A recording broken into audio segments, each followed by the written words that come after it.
Ever feel like life is just a never-ending to-do list? I totally get it. A few years ago, I was juggling so many responsibilities: work, family, side hustles, you name it. But honestly, I was missing out on actually living. So here's what changed everything for me. I started letting go. Not everything at once, just bit by bit. I realized just because I could do something didn't mean I had to.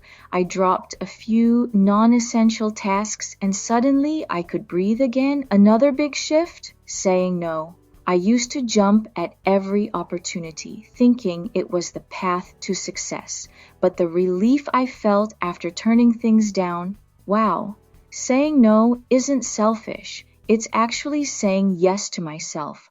I also learned to take proper breaks. I literally set an alarm for myself every day to step away from my computer, even just for 5 minutes.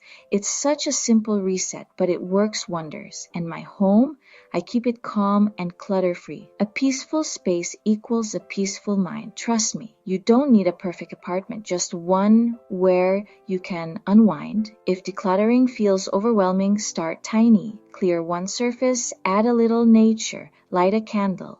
It makes a difference. Here's my favorite part. I allow myself small luxuries, even as a minimalist. Use the good candle. Wear your cozy sweater.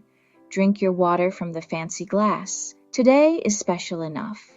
Taking care of yourself, 5 minutes of meditation, a tidy corner, a quiet cup of tea, isn't selfish. It's essential. Your calm, happy life is waiting.